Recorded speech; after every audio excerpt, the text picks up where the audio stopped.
గర్భధారణ, ప్రసూతి చికిత్స, పిల్లలకు చికిత్స వంటి అన్ని సౌకర్యాలు కలిగిన ఒక పరిపూర్ణమైన ఆసుపత్రి మన Sudha fertility centre. Mysore urban development authority MUDA దీనికి సంబంధించి భూముల కేటాయింపుల్లో అవకతవకలు జరిగినాయి అంటూ ఇటీవల కర్ణాటక గవర్నమెంట్కి సంబంధించి కర్ణాటక గవర్నర్ దీని మీద విచారణకు ఆదేశిస్తూ దీని మీద వివరణ కోరుతూ ఇచ్చినటువంటి నేపథ్యంలో దీనికి కర్ణాటక అసెంబ్లీ ఈ నోటీసులను మేము తిరస్కరిస్తున్నాము, గవర్నర్కి ఆ అవకాశం లేదు అని చెప్పి వాళ్ళు అప్పట్లో తీర్మానం చేసిన విషయం అందరికీ తెలిసిందే.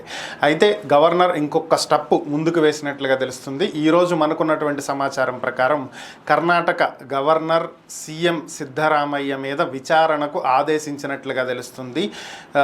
జనరల్గా ఒక ముఖ్యమంత్రి స్థాయి అధికారిని పోలీసులు విచారణ చేయాలి అంటే గవర్నర్ అనుమతి తప్పనిసరి. ఇది ప్రోటోకాల్, చట్ట ప్రకారం ఏదైనా సరే పోలీస్ వ్యవస్థ కానీ, అవినీతి నిరోధక శాఖ కావచ్చు, సిబిఐ కావచ్చు, ఎవరైనా సరే విచారణ జరపాలి అంటే, ముఖ్యమంత్రి స్థాయి వ్యక్తిని విచారణ చేయాలి అంటే గవర్నర్ ఖచ్చితంగా అనుమతి ఇవ్వాలి. అరెస్ట్ చేయాలన్నా కూడా గవర్నర్ అనుమతి కావాలి. అయితే గవర్నరే విచారణ చేయమని ఆదేశాలు ఇచ్చినటువంటి నేపథ్యంలో సీఎం సిద్ధరామయ్య ఏసీబీ అధికారుల ముందు విచారణకు హాజరవ్వాలి, దీనికి సంబంధించినటువంటి వివరాలను ఏసీబీకి ఇవ్వాలి అనేది ప్రస్తుతం ఉన్నటువంటి సమాచారం. ఆయన్ను విచారించడానికి అవినీతి నిరోధక శాఖ ఏసీబీ అధికారులు సిద్ధంగా ఉన్నట్లు తెలుస్తుంది.